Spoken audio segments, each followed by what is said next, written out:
Whether you've hit a rough patch in your workout routine or you're struggling to get started in the first place, you are not alone. So if you want to get back to the gym, get motivated, and actually stick to your workout goals, this video is for you. And make sure to watch till the end because I will show you the workout that I do to get out of that slump. We all face moments where hitting the gym seems incredibly difficult. And any other activity seems more enjoyable. We've all been there, and those are totally normal moments in our fitness journey. It's a journey for a reason. There's gonna be ups, there's gonna be downs. Sometimes you're gonna be really motivated, you're gonna eat right, you're gonna work out, you're gonna do all the healthy habits. But sometimes life just gets in the way and maybe you stop going to the gym. And then some time passes by and it's just so difficult to get back into it. Those are totally normal experiences that anyone who works out has. I want you to know that you can do anything you set your mind to, so you can get back into that fitness routine. Today, we're diving deep into the reasons why you might be in a fitness slump, and I'll be sharing practical tips on how to overcome them. There are 4 main reasons why people stop working out. First of all, planning and time constraints. Sometimes our schedules just get busy and it can get really hard to prioritize working out and to find some time for it. The best thing you can do is to first of all set realistic goals. This is gonna be some tough love. Of course, you're gonna see more progress if you work out 4 times a week than if you work out 1 time a week. 1 time a week is still better than nothing and you can still see some progress with that. But you need to set achievable goals that align with your fitness schedule. This can help you prioritize the things that are really important to you and then use the small amounts of time that you have to work out really efficiently. Also, you need to create a schedule. Know on which days you're gonna work out, know at what time you're gonna work out. For me, putting my workouts in my calendar and blocking that time out was a game changer. So plan out what type of workout you're gonna do and when you're gonna do it. And you can also set some timers to remind yourself on when you need to leave home. Also, if your workouts are in your calendar, you can't say you don't have time for them anymore because then you clearly see that you have this block of time in your day when there's nothing else scheduled. Another great thing you can do is to have short but intense workouts. Think of high intensity interval training or circuit training. They require less time but can be just as efficient. It could be as little as 20 minutes to do a full body workout that's really efficient. What you can also do is to break down your workouts. If you don't have the time to go to the gym for an hour, you can try to incorporate activities throughout your day. Whenever you have 10 minutes of time, go for a short run, do a few squats, go for a walk to get groceries instead of taking the car. These little changes can have a huge impact. Now, this is where it gets a bit tricky because everyone has a different opinion on this. In my opinion, doing your workout in the morning is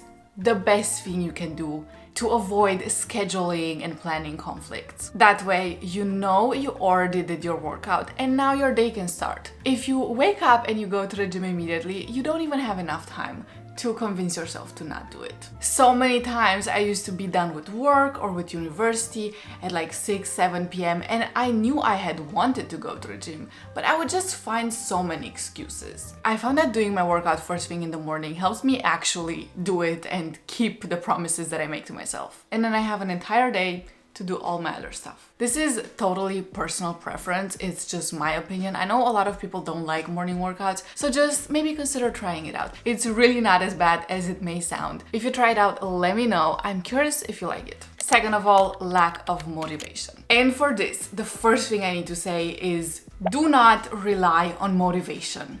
I know it may sound harsh, but I think we all need a little bit of tough love sometimes. You're probably not gonna be motivated a lot of the time. And if you only work out when you're motivated, you're probably not gonna work out a lot and you're gonna find it really hard to consistently stick to your workouts. What you should rely on is discipline and consistency. There's days when I wake up in the morning and the literal last thing I want to do is go to the gym. I just tell myself I'm gonna go there for 10 minutes. I'm just gonna warm up. I'm gonna stretch a little bit. I've never been at the gym for only 10 minutes. Every single time I went, I did my entire workout, and usually those days where you don't want to go to the gym and do it anyway are the best workouts.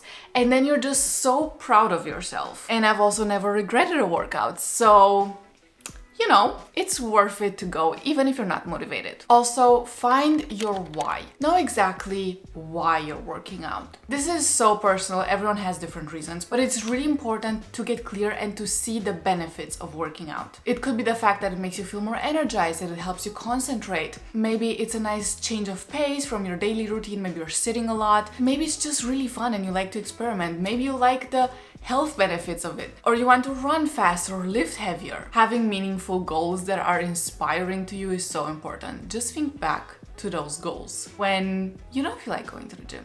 Just think of why you're doing it. Now that we talked about goals, I also need to add that changing your mindset a little bit can also be so helpful. Think of how working out makes you feel rather than only those goals, because you're gonna reach those goals over time. And while it's good to keep that in mind, we also need to look at the day-to-day stuff. Every single workout makes you feel good, makes you feel accomplished. It boosts your mood immediately. It can reduce stress. Those are benefits that you can see on a daily basis. So just keep in mind and visualize these positive outcomes of your workouts, both long-term with those goals that we talked about, but also short-term on a day-to-day basis. What is also really helpful is to mix up your routine. Have some fun. Try out some stuff. Go to the gym for the sole purpose of having fun. Try out workout classes. Try out stuff you've never tried before. It's really helpful to just keep things fresh, because sometimes you do get a little bit bored of lifting. Like sometimes I want to go to the gym, but I really don't want to see another barbell. So then I still go to the gym, but I jump on things. I do body weight exercises. I just try to mix it up. What has also helped me is to do another completely different type of sport. For me, that's tennis. I think I've talked about this in like my last 5 videos, but I started taking tennis classes at the beginning. I was really bad, and it's just been such a fun journey. I take tennis classes once a week, but I still continue to go to the gym normally. But I've noticed that taking tennis classes really makes my normal workouts way more fun. It just makes it not boring. So find something you like. Also, music, of course. I love vibing to music during my workouts. Music is so important. Make a nice playlist, a playlist that you love, all your favorite songs, good vibes. And if you don't have motivation, put that on. Just let it sink in, and maybe that motivation will come. You might actually end up in the gym and just loving your workout. Music can make the biggest difference. Third is lack of progress and results. Here, the biggest thing is something I've said before. Find your why. Don't only focus on external goals, how you look, but also how working out makes you feel. Like for me, I do have my external goals. I do want to reach my fitness goals. But at the same time, I know that if I don't go to the gym for multiple days in a row, I don't feel great. I feel way more distracted. I can't concentrate as much. And I feel like those internal benefits make a bigger difference to me when it comes to being motivated and willing to work out. You know what I mean? Like when I wake up, I don't think, oh, I need to go to the gym because I want a big ass. I think I want to go to the gym because it makes me feel good. I'm just gonna be so energized and productive after I go to the gym. You don't have to work out. You get to work out. And I feel like we really need to appreciate that. Our bodies can do amazing things. We can run, we can jump, we can lift heavy stuff. I'm just really grateful to be able to do those things, to be able to move every single day. And it's so easy to lose sight of that and to, start complaining that you have to work out. The truth is you don't have to work out. You get to. And that mindset change really changes everything. I feel like oftentimes we are running after these huge goals, but the journey to get there is so much more important, and we need to appreciate every single workout, all the work that we put in. We're gonna get to that goal at some point, but we need to appreciate the journey and celebrate the multiple small wins along the way. By the way, if you're not following me on TikTok and Instagram, what are you doing? I'm posting my daily workouts, fitness tips, gym tips, all the good stuff on there, so make sure to follow. You're not gonna see results from doing 2 squats. You're not gonna get this huge dump truck from doing 2 squats. Results take time, and everyone's journey is just so different. Consistency is really the key, and focus on long-term sustainable growth over quick fixes and quick results. Also, this might be hard to hear, but maybe you need to adjust your expectations. Progress is not linear, and there's gonna be moments where you can't lift as heavy as you did a week ago, where you can't run as fast, where some workouts are just bad, but they're better than nothing. The progress is still there. These failures are still part of the progress, and you just need to get through them to get to the other side. Failure is not the end. As long as you don't give up and you just work through those moments, you're gonna reach your goals and you're gonna look back and be happy you didn't give up. Lastly, overtraining and burnout. First of all, prioritize rest and recovery. Schedule your rest days. Same thing with scheduling your workouts. Also schedule your rest days. You can have active rest days. You can do yoga, you can go for a walk, but your body needs time to rest and recover. Prioritize sleep. Get your hours in. Sleep is so important. Same with nutrition, fuel your body, eat well. All of this is gonna help you improve your energy levels and just help you recover. Constant high intensity training can lead to overtraining. I always say you need to push yourself during your workouts, but sometimes our body needs rest and needs slower workouts. You can have different workouts of varying intensities.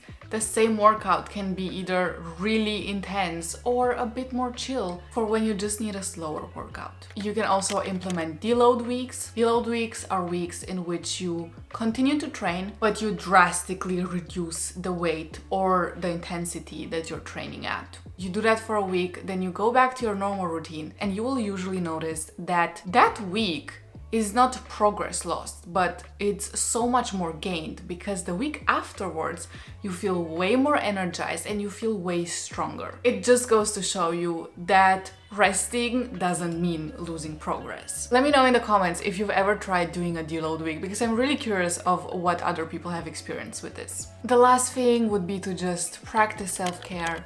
Take care of yourself, both your physical health and your mental health. We do need to push ourselves a lot of the time, but sometimes we just need to be kind to ourselves. Rest and recovery are essential parts of our workout journey. Let's get into the workout. Of course, I'm starting with a warm-up. You should always start with a warm-up, but especially if you're getting back to the gym. You haven't been working out for a while, you really need to take your time to warm up your upper body as well as your lower body. I like to do dynamic stretches and mobility exercises as a warm-up, and I do those for 5 to 10 minutes, and then it's time to start with the workout. The highest priority when getting back to the gym is to get the form right and to have a good mind-to-muscle connection. That's why I use weights that I know I can lift for multiple reps. I don't try to go very heavy.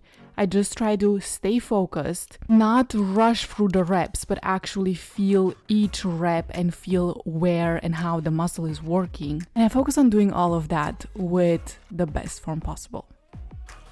Of course, I try to push myself, but not to the extreme. I don't want to be sore for the next week. I just want to do my best in the moment, and yeah, you gotta struggle for those last reps. This definitely was a glute-focused workout, but a lot of the movements actually really engaged my core, as well as my back, for instance, with the RDLs.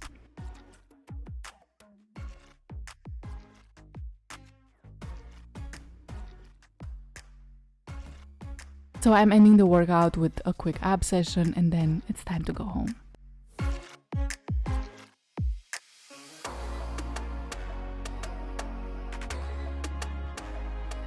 I hope this video was helpful. Subscribe if you're not subscribed. What is happening? I will see you in my next video. Bye bye.